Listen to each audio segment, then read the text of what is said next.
சென்னையின் பல்வேறு பகுதிகளில் மின்சார விநியோகம் தடைப்பட்டுள்ளதால் மக்கள் அவதியடைந்திருக்கின்றனர். அண்மை செய்தியாக பார்த்துக் கொண்டிருக்கிறோம். இது பற்றிய மேலும் விவரங்களை வழங்குவதற்காக எமது செய்தியாளர் சம்பத் இணைப்பில் இருக்கிறார். சம்பத், வணக்கம். தற்போது எந்தெந்த பகுதிகளில் மின்சாரம் தடைப்பட்டிருக்கிறது, இதனால் என்னென்ன மாதிரியான விளைவுகள் ஏற்பட்டிருக்கிறது, விவரங்களை பதிவு பண்ணுங்க.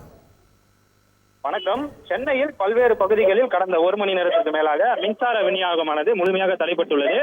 குறிப்பாக வட சென்னை, மத்திய சென்னை மற்றும் தென் சென்னை உள்ளிட்ட பகுதிகளில் மின்சாரம் தடை ஏற்பட்டிருப்பதால் பொதுமக்கள் கடும் சிரமத்திற்கு ஆளாகியுள்ளனர். குறிப்பாக வட சென்னை பகுதிக்கு உட்பட்ட ராயபுரம், திருவத்தூர், காசிமேடு, மணலி, மாதவரம், எழும்பூர், புரசைவாக்கம் ஆகிய சுற்று வட்டார பகுதிகளில் கடந்த ஒரு மணி நேரத்திற்கு மேலாக மின்தடை ஏற்பட்டிருப்பதாக கூறப்படுகிறது. அதேபோல் தென் சென்னை பகுதிக்கு உட்பட்ட மயிலாப்பூர், அடையாறு, மந்தைவேலி, பட்டினப்பாக்கம், எம்ஆர்சி நகர் உள்ளிட்ட பகுதிகளிலும் கோடம்பாக்கம், வளப்பழனி, சேத்பட்டு ஆகிய பகுதிகளிலும் மின் விநியோகம் முழுமையாக தடைப்பட்டிருப்பதாக கூறப்பட்டுள்ளது. தமிழ்நாடு மின்சார வாரியத்தில் சேவை மைய எண்ணும் தொடர்பு கொள்ள முடியவில்லை என பொதுமக்கள் புகார் தெரிவித்து வருகின்றனர்.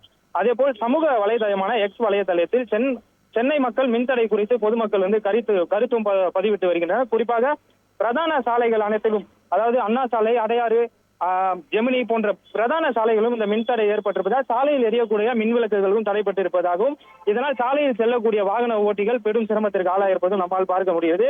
இது குறித்து மின்சார வாரியத்திடம் கேட்டபோது மணலி துணை மின் நிலையத்தில் ஏற்பட்டிருக்கக்கூடிய தீ விபத்து காரணமாக சென்னை முழுவதும் மின்வெட்டு ஏற்பட்டுள்ளதாகவும், அடுத்த 15 முதல் 30 நிமிடத்தில் மின் விநியோகம் சீராகும் என மின்துறை சார்பில் தெரிவிக்கப்பட்டுள்ளது.